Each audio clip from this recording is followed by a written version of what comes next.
What are you passionate about? What gives you meaning and purpose and a sense of fulfillment and joy?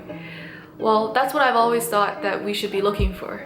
I always thought that we should be looking for something that gives us a sense of purpose, a sense of happiness, and once we find that thing, we can do it for the rest of our lives. But recently I've been reading this book called The Practice by Seth Godin, and it has been really shifting my perspective on what it means to live out your passion or live a life of passion. And what he says in this book is that passion is not something that you're looking for or something that just stumbles upon. Passion is something that you choose. Passion is a choice. And once you choose to be passionate about what you're doing, that's when you start to have more momentum. That's when you start to have more meaning and purpose. It's all through the choice of doing it, and it's through the practice. So I'm excited to dive a little deeper on the key things that I've learned from this book. So as we talked about before, the practice is about choosing. But one of the most important parts about choosing is to trust yourself.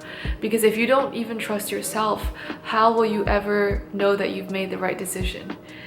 Choosing and trusting yourself are just two things that have to go hand in hand when you're a creative or an entrepreneur. You have to choose, but also trust that your choice is the one that is going to lead to something, or it's gonna bring you happiness, or it's gonna make you better in some way. So making sure that you trust yourself is one of the key aspects about putting in the practice. If you don't trust yourself, you're not even going to put in the practice. So here's a quote that I really like. Once you decide to trust yourself, you will have found your passion. You're not born with it, and you don't have to just have one passion. It's not domain specific, it's a choice. At the heart of the creative's practice is trust. The difficult journey is to trust in yourself, the often hidden self, the unique human each of us lives with. It's so interesting that choosing and trusting yourself is what helps you find your passion, because it's not something that you just end up having. Everyone who ends up being something that's incredible, like an artist or entrepreneur, made a lot of decisions to become who they are today. So it's definitely not about waiting for that thing to come to you. It's always about making the choice and then sticking with it and trusting yourself.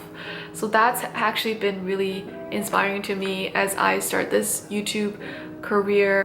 A lot of times, although I've already made some videos, if I don't trust myself enough, I'm not going to continue or even believe in myself to continue making videos. But because I'm learning to trust myself, I'm learning to trust what I have to say to people, and I know I have something to offer, then that's why I'm able to really put myself out there and really make more videos and get better, because I know that the first 50 videos are not going to be that great, and that's just how it is, and there's no pressure I put on the outcome. I embrace myself as a beginner, and I embrace my process of becoming better at making YouTube videos. If you want to change your story, change your actions first.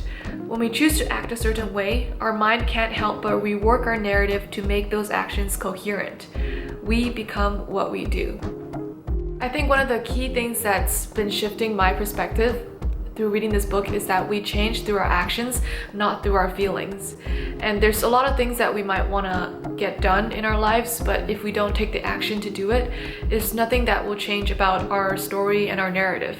We all have a story about who we are, and until we take action, our passions don't really become our passions. The key thing to remember about the practice is that it's really about the practice, and what the practice means is that you're putting in the action. So if you're an artist, you're painting every single day. If you're a blogger, you're writing a blog post every single day.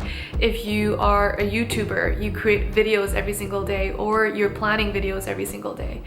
It's about showing up to the practice. It's not about being attached to the outcome or being resistant to your passion or your own desires. A huge part of embracing the process is also embracing the feeling of being an imposter.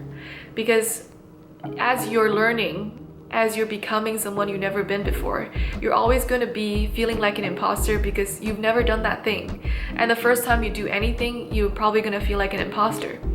only the second, third, fourth time, you might not feel as much of an imposter because you've actually done it before. So unless you're willing to feel like an imposter, you might never try something new.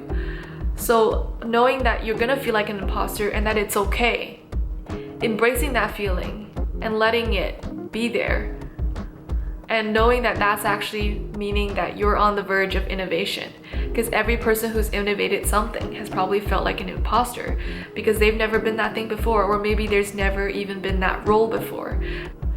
So once you embrace the discomfort, once you embrace yourself, as you trust the process, as you trust the practice, you're gonna be feeling really uncomfortable because you've probably never done any of these things before. And that's also a huge part of it, feeling uncomfortable and embracing the feeling of being uncomfortable. Because uncomfort is just a signal that you're growing. Uncomfort is just a sign that you're becoming a better person. Uncomfortable just means that you're expanding into new territory. And if you are not willing to feel uncomfortable, you're probably not going to live out a life of purpose and passion. Because people who are living out their purpose and passion, they're probably always feeling uncomfortable, because the things that inspire us the most are the things that we've probably never done before. Otherwise, they would never feel like something incredible or something that makes us feel in awe. We feel like something is cool because we think that, wow, that's on the forefront of that industry or area.